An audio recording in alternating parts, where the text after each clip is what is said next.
Salve, salve, salve, salve. Problemas estéticos, ou, se assim você preferir, situações que deixam você com uma imagem ruim. Você não está gostando do que você está vendo. As situações assim chamadas de inestética afetam muitas pessoas. Por exemplo, a questão da gordura localizada, a celulite, as estrias, a flacidez de pele, as rugas, as manchas, as cicatrizes. Então existem muitas situações inestéticas que se manifestam na superfície do corpo, mas que na verdade essas situações inestéticas têm uma causa interna ou uma série de causas internas. Por exemplo, a questão da celulite, que tecnicamente falando está errado esse nome, o nome correto é fibroedema geloide, ela envolve uma situação de intoxicação alimentar. E uma intoxicação alimentar que também pode estar associada a uma intoxicação emocional. A pessoa, por exemplo, se magoa com muita facilidade, a pessoa que é explosiva, a pessoa que é daquelas que guarda, segura as suas emoções ao invés de extravasar ou trabalhar essas emoções, aquelas pessoas que estão vivendo num ritmo muito acelerado, não estão tendo tempo direito de se alimentar, não estão tendo um sono de qualidade, não estão tendo tempo de praticar exercícios por conta do seu estilo de vida, e acaba, ao longo do tempo, o corpo reclamando e mostrando o resultado desse estilo de vida na superfície da pele, do cabelo,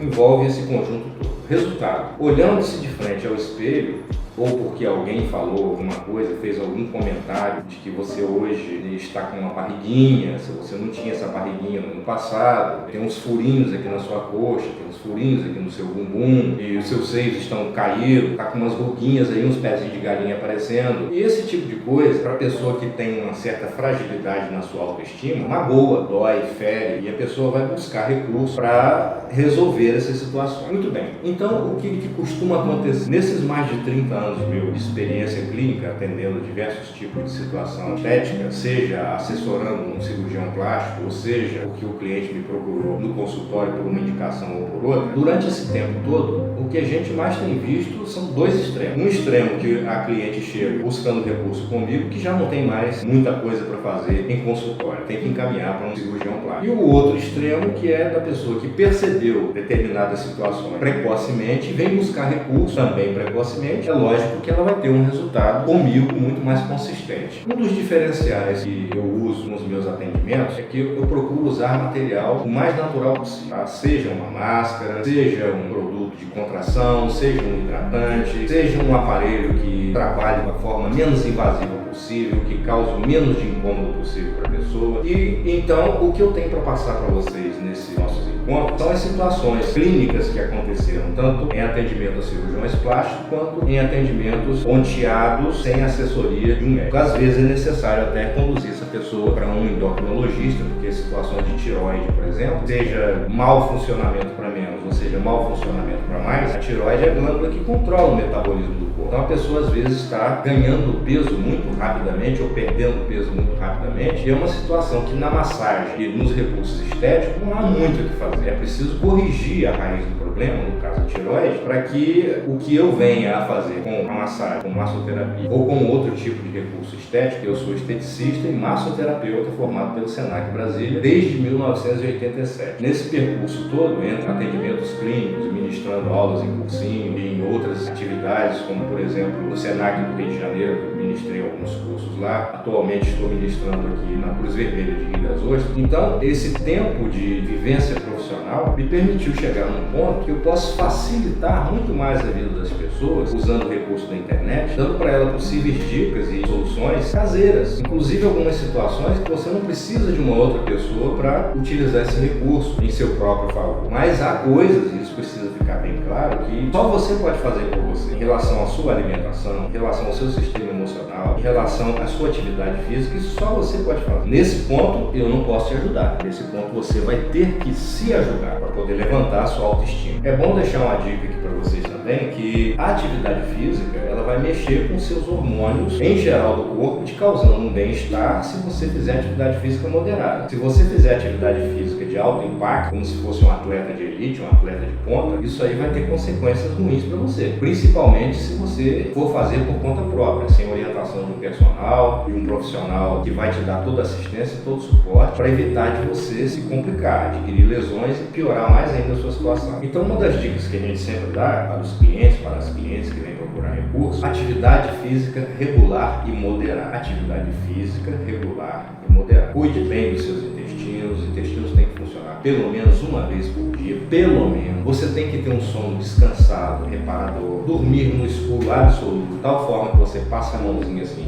na frente dos seus olhos, você não veja suas mãos, porque assim existe uma glândula aqui no cérebro que vai produzir um hormônio chamado melatonina, que esse hormônio é o que vai cuidar da regeneração daquilo que precisa ser cuidado no corpo. E mais um outro hormônio, também produzido na região do cérebro, no caso pela hipófise, que vai cuidar da recuperação de células e tecidos. Esse hormônio é o hormônio GH, também chamado hormônio do crescimento. Mas não é só crescimento, ele promove crescimento, promove cura e regeneração dentro do seu corpo. Então o que a gente tem na estética e na massagem é um recurso externo que vai atuar sobre o órgão pele e vai encontrar dentro dos órgãos-alvo, direcionamento aos órgãos-alvo para partir para a solução do problema. Por causa de que isso? Porque enquanto a gente estiver trabalhando só no efeito, a causa persistindo, o efeito vai aparecer de novo. Então a gente tem que agir lá na causa ou nas causas para que aquele efeito, seja a estria, seja a gordurinha localizada, seja a celulite, sejam as manchas, seja o que for desses aí. A causa não está aqui fora, a causa está lá dentro. A gente precisa trabalhar essas causas daí para que o efeito ou desapareça ou fique bastante minimizado de tal forma que a sua autoestima se recupere. Então os clientes ou as clientes, melhor dizendo, praticamente 100% delas que chegam ao consultório buscando recurso é com essas situações. Agora você imagina a situação minha recebendo uma cliente e está super insatisfeita com aquilo que ela está vendo, sua autoestima está lá embaixo, e eu chegar para essa cliente e dizer assim: olha, você vai ter que procurar um cirurgião plástico. Os recursos que a gente tem, não só eu, qualquer colega, são muito limitados para resolver esse tipo de situação. Você vai ter que procurar um cirurgião plástico. Você, por enquanto, ainda não é minha cliente. E aí você direciona para um determinado colega seu, cirurgião plástico, você tem uma parceria com ele vai receber esse cliente ou essa cliente, vai fazer as orientações devidas que precisa fazer e em seguida, caso aconteça realmente a cirurgia, ele vai encaminhar para mim, para eu fazer o pré-cirúrgico. A finalidade do pré-cirúrgico é facilitar o trabalho do cirurgião, para que haja menos sangramento, a ação fique mais eficiente, para que as manchas roxas desapareçam o mais rápido possível. Então aqui eu estou te mostrando uma situação extrema, uma situação que envolve cirurgia. As outras situações que não envolvem cirurgia, seja para mancha, seja para estria, gordurinha localizada não é obesidade, não é sobrepeso. Cuidado, gordurinha localizada é uma coisa, celulite é outra, obesidade é uma outra coisa. Então a gente tem que dizer cada coisa no seu devido lugar para poder dar um enfoque adequado para cada situação. Então eu estou querendo aqui passar para vocês que o nosso trabalho, tanto na estética específica quanto na massoterapia, ele não é isolado, ele depende de um relacionamento com a classe médica, para que a coisa realmente funcione devidamente e o cliente seja beneficiado o máximo possível. Qualquer um de nós que tentar fazer isso aí em forma de carreira solo vai ficar muito limitado. Existem as limitações que a própria profissão impõe, existem as questões éticas que têm que ser abordadas e respeitadas, porque do contrário o profissional não consegue se sustentar no mercado, porque a clientela é exigente. A clientela hoje em dia muitas das vezes chega no consultório sabendo tanto ou mais do que você sobre aquela situação que ela vem trazer, porque já pesquisou na internet, já consultou outros profissionais. Então a gente acredita que à medida que esses nossos vídeos forem se desenvolvendo com as mais diferentes questões, a gente tem muita coisa boa para passar para você, tanto para resolver as situações que te incomodam, quanto para atenuar. Lembrando que a causa precisa ser cuidada. A situação inestética, a situação que está te desagradando, sempre tem uma causa mais interna. Aí cabe a nós verificar que causa é essa, ou que causas são essas, e encaminhar, se for o caso, para o profissional adequado. Daí seria interessante nós termos ligação com médicos, clínica médica, imunologia, com psicólogos, tá? Muitas vezes é uma situação que você psicologicamente resolvendo essa situação, aquilo vai parar de te incomodar, que pode ser que esteja horrível para você, mas para as outras pessoas que estão te observando, inclusive as mais críticas, não está essa coisa toda, né? Aí você vem para buscar um recurso, eu chego para você e digo assim: olha, é interessante que você procure um psicólogo, porque essa questão está te incomodando tanto. Eu, como profissional, digo para você, não está tanto assim. Eu até posso intervir. Agora, não há necessidade da minha intervenção no seu caso. Você pode, em casa mesmo, usar esse recurso, esse tipo de recurso e resolver seu problema de uma forma muito mais econômica, investindo muito menos nisso daí, tá? Então, eu digo sempre assim, honestidade nunca fez mal a ninguém. E a verdade, por mais dura que seja, ela deve ser dita, mesmo que ela seja dita de uma forma suave, mas ela precisa ser dita. Enganar uma pessoa é uma coisa que, sinceramente, na minha estrutura, não cai. Então, se eu consigo até hoje, com mais de 30 anos em atividade, ainda estar em atividade, é porque eu sempre pautei por esse cuidado aí. Honestidade. Não promete aquilo que você não pode cumprir, não faça aquilo que você não sabe fazer, não diga alguma coisa da qual você não tem conhecimento de causa. Só fale o que você tem certeza, só indique o que você tem certeza. Isso demanda uma experiência prática no dia a dia, que me dá segurança para orientar o meu cliente devidamente, e não há por que eu cobrar ou manter, fazer um protocolo de tratamento, seja ele com massagem, seja ele com estética, seja massagem estética, seja ela desportiva, seja ela relaxante, seja ela oriental, não interessa qual tipo de massagem. A pessoa pode passar muito bem sem aquilo com algumas orientações para fazer em casa. Então, no meu entender, é desonesto traçar um protocolo de tratamento para um determinado tipo de cliente que não é necessário, é desnecessário, vai ser um gasto que a pessoa vai fazer ao invés de ser um investimento. Essas coisas a gente vai passar para vocês nos nossos próximos vídeos, as diferentes situações, seja ela mancha, rugas, seja ela de relaxamento, seja ela de massagem nos pés. É bom que você saiba que eu utilizo muito a referência da ciência oriental, mais especificamente asiática, né? Seja da China, seja do Japão, seja da Coreia e alguma coisa do Egito e Índia, que são as matrizes naturais de todo e qualquer tipo de tratamento natural que chega aqui para nós no Ocidente. É claro que isso demanda bastante estudo, demanda participar de congressos, já participei de vários, tanto como congressista, como palestrante, inclusive congressos online, e hoje em dia a gente tem esse recurso da internet, que pode ajudar muita gente de uma vez só, num espaço de tempo muito curto. A finalidade desses nossos eventos, a finalidade principal é exatamente essa, ajudar o maior número de pessoas, apresentar o maior número possível de soluções para as situações que te incomodam, seja na estética, seja no seu bem-estar, seja na sua qualidade de vida, utilizando um tempo reduzido, de tal forma como se você estivesse aqui junto comigo, face a face. O passo a passo vai ser passado para você, com tranquilidade,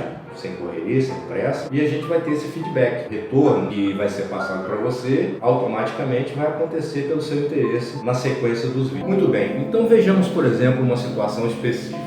A cliente chega ao consultório já buscando diretamente um tratamento. Ela quer fazer drenagem linfática. Não diz para quê. Eu vim para cá para fazer drenagem linfática. Então a gente vai ter que, evidentemente, fazer a avaliação, fazer a anamnese e verificar se o que ela está querendo que seja feito cabe, faz sentido. Então vou passar para vocês algumas coisas aqui para que você já fique sabendo se você é um cliente ou é uma cliente candidata à drenagem linfática, sim ou não, e por quê. Primeiro ponto, você tem que saber o que é esse recurso de drenagem linfática manual. A drenagem linfática manual é uma técnica muito suave, muito superficial, que só movimenta a pele e a linfa que está situada no tecido subcutâneo. Portanto, ela não vai até o músculo. É uma massagem leve, delicada, superficial, lenta, cuja finalidade é fazer com que a linfa retorne até o coração, ou seja, circulação de retorno, para que os edemas existentes em diferentes partes do corpo, edema ou inchaço, tá? Sejam reduzidos. Ou seja, a drenagem linfática só serve para uma coisa: redução de edemas ou inchaços. A origem desses edemas ou desses inchaços é que vai determinar se a drenagem linfática manual é um recurso adequado ou não. Por exemplo, recebe-se um encaminhamento, já aconteceu isso comigo mais de uma vez, do médico dizendo: encaminho fulano de tal, não sei das quantas, tarará, para sessões de drenagem linfática, mas não dizendo qual que era a causa médica, o diagnóstico clínico. Ao fazer a anamnese da pessoa, no caso era a perna, o último que eu recebi, do gênero masculino, a perna dessa pessoa estava impregnada de úlceras varicosas, já escura, com algumas feridas em processo de fechamento e outras ainda em processo de eclosão, aparecendo. Muito edemaciado o membro, como já falei, a perna direita, região de tornozelo até o terço médio da perna, até metade da canela. Esse paciente é um paciente que não é candidato à drenagem linfática. Por causa de quê? Porque quando se fala em drenagem linfática e pensa-se só na linfa, na verdade não é só a linfa não. Você vai estar atuando no retorno da linfa e no retorno venoso. É linfa e sangue venoso. Os dois caminham lado a lado, os vasos linfáticos e as veias ou vênulas. no sentido para o coração. Ou seja, dos pés no sentido para o coração, cabeça e pescoço também no sentido para o coração.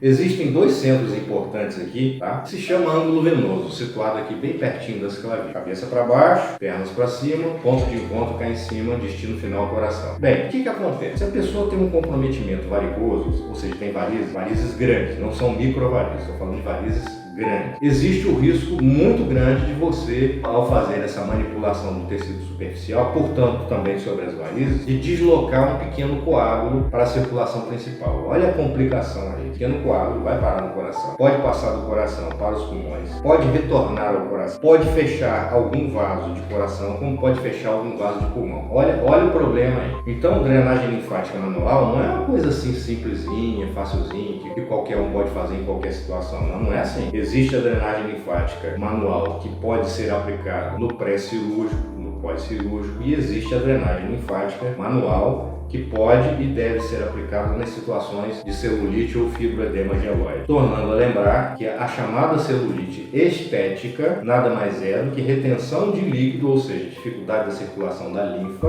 próxima região das células gordurosas, ou seja, do tecido adiposo, e à medida que essa linfa, esse líquido vai se acumulando próximo às células adiposas, os incômodos só vão aumentando. Incômodo de dor, incômodo visual, incômodo de comprometimento da formação de mais varizes. Então, na verdade, a celulite não é uma situação puramente estética, não. Na verdade, a celulite é um problema de saúde que se localiza principalmente no tecido conjuntivo. Portanto, a drenagem linfática, que é esse recurso tão buscado aí, já tão banalizado, não é uma coisa tão simples quanto parece. Reforçando, drenagem linfática manual é uma técnica que só serve para a redução de edemas localizados, redução de inchaços, sejam eles pós-cirúrgicos, sejam eles por causa de uma celulite, sejam eles por causa de um trauma mecânico em que ficou aquela região inchada, e pode ser que a drenagem linfática resolva a situação. Muito bem, então já que drenagem linfática é uma coisa e gordura localizada é outra, ficou aqui bem claro, espero eu que tenha ficado bem claro, para que serve, como que é essa drenagem linfática.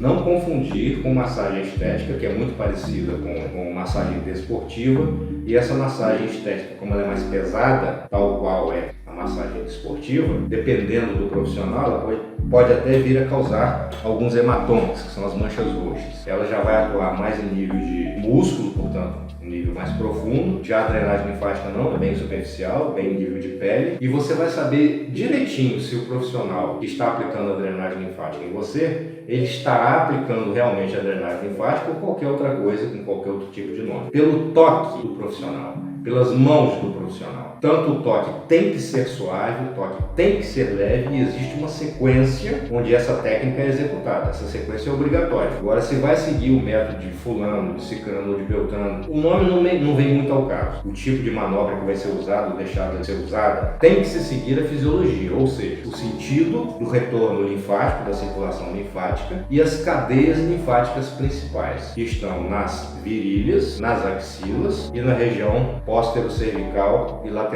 do pescoço também. Essa é a drenagem linfática. Exige um estudo mais aprofundado? Exige, porque tem muitas contraindicações. Por exemplo, se a pessoa sofre de pressão baixa, digamos aí, um número só de referência, de 9/6. A drenagem linfática é conhecidamente um recurso hipotensor, ou seja, faz abaixar a pressão. Por via de consequência, se a pessoa é hipertensa, a drenagem linfática é indicada? Para esse caso depende de outros fatores. A pessoa ou é hipertensa ou ela está hipertensa, aí você vai ter que saber clinicamente, medicamente, qual é a situação envolvida para que se possa aplicar a drenagem linfática nessa circunstância aí. Lembrando, mais uma vez, que a drenagem linfática é um recurso para combater, eliminar e reduzir inchaços ou edemas. No caso da celulite, além da drenagem linfática, existe um outro tipo de técnica ou de manobra para ajudar a desfazer os nódulos de celulite. Desfazer os nódulos de celulite. É dolorido, é uma técnica parecida com a liberação miofacial. O tecido é prensado, o tecido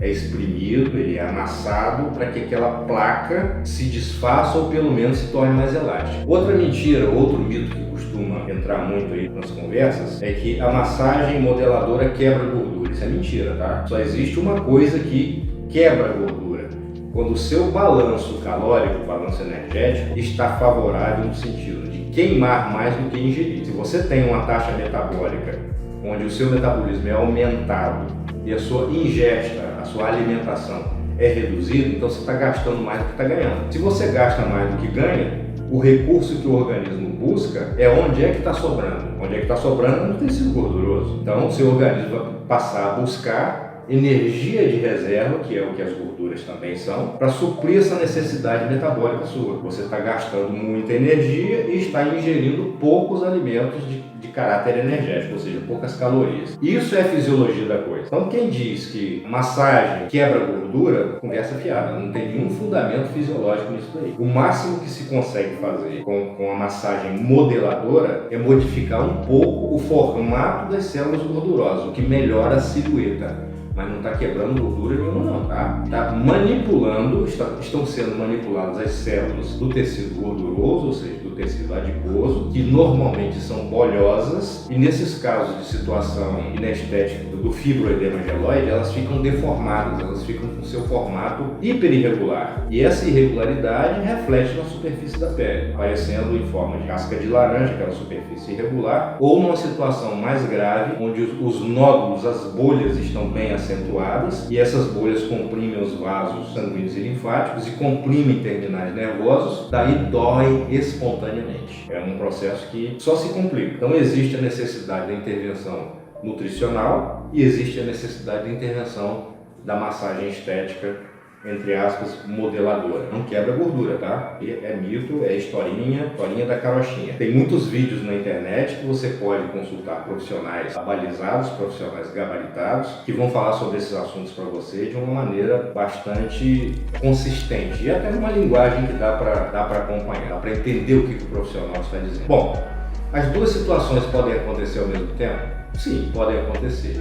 A gordura localizada e a celulite. Dá mais trabalho, fisicamente falando, né? A manipulação das gorduras do tecido adiposo na região de culote, na região de face interna de coxa e também na região infraumbilical, logo abaixo do umbigo, naquilo que costumam chamar aí de pochetinha. Agora, como eu já te falei, às vezes acontece uma situação que a pessoa está com uma quantidade tal de gordura localizada nessas regiões que não é paciente, não é cliente para mim. Tem que ser encaminhada para um cirurgião. Vai fazer uma lipoaspiração, vai fazer uma abdominoplastia, vai fazer uma mamoplastia. É um recurso cirúrgico, não me cabe. Então aquele tipo de situação ali a gente tem que saber até onde que pode ir e até onde que não pode ir. Tornando a lembrar que o nosso tecido gorduroso, o tecido adiposo, é onde as toxinas ingeridas no nosso dia a dia, esses alimentos industrializados, esses alimentos que na verdade nem poderia ser chamado de alimento, né? E que os nossos intestinos vão entendendo aquilo ali como veneno, e para expulsar esse veneno tem duas vias. Uma das vias é deixar guardado no fígado e a outra via é deixar guardado nas células gordurosas. Então é por isso que a gente diz que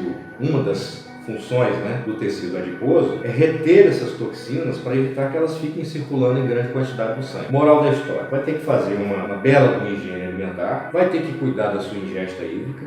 Só para você ter uma noção, o nosso corpo produz uma média de 3 litros de linfa por dia. 3 litros por dia. Se essa linfa não retorna adequadamente para a circulação principal, ela vai ficando pelo caminho. E aí a retenção de líquido, os inchaços localizados. 120 ml aproximadamente por hora é produzido de linfa no nosso corpo. Uma gestante, a partir do seu terceiro, quarto, às vezes quinto mês, ela é capaz de produzir e acumular de 5 a 7 litros de linfa. Portanto, para uma gestante, seja de forma precaução, seja de forma já de intervenção direta, a drenagem linfática é super indicada. É lógico que na região do abdômen, onde o neném está se desenvolvendo, você não vai ter acesso a quase nada na parte frontal, mas você tem acesso na lateral, nas laterais, e você tem acesso nas regiões de axila e virilha. Causa um bem-estar tremendo para as gestantes, muito embora tenha que ser cuidado se essa gestante pode ser submetida a umas sessões de drenagem linfática, evidentemente aprovada pelo médico, pelo obstetra, pelo ginecologista, e aí você trabalha despreocupadamente. Mas é super indicado essa intervenção de drenagem linfática para as gestantes. E por falar em drenagem linfática, você pode também dar uma olhada no meu canal do YouTube, onde eu mostro a minha descoberta do método de drenagem linfática na piscina. É uma adaptação que foi feita da drenagem linfática para um ambiente aquático. Aí ali você vai achar também muito interessante, porque as manipulações que são feitas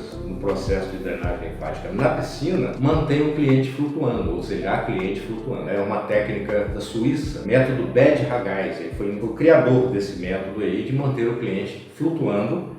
Então, minha gente, basicamente isso daí sobre a gordura localizada e a celulite, as manobras de drenagem linfática, as manobras de modelagem corporal. Lembrando que no método Kyojitsu, que é o método que eu descobri, a regra principal que orienta o funcionamento do método, Kyo, superficial, Jitsu, profundo, baseado na ciência oriental, a gente tem que trabalhar a causa e o efeito, profundo e o superficial. Esse é o grande apelo do método Kyojitsu comparadamente com os outros demais que existem por aí. Então a gente vai seguir na metodologia Kyojitsu os dois ritmos que o corpo humano tem obrigatórios. Um deles é o ritmo cardíaco e o outro deles é o ritmo respiratório. Observe que nas duas situações o coração tem dois ritmos, o sístole e o diástole. Sístole contração, diástole distensão. E a respiração é a mesma coisa. Tem um movimento de entrada de ar, a inspiração, e um movimento de saída do ar, que é a expiração. A média de batidas do coração por minuto e a média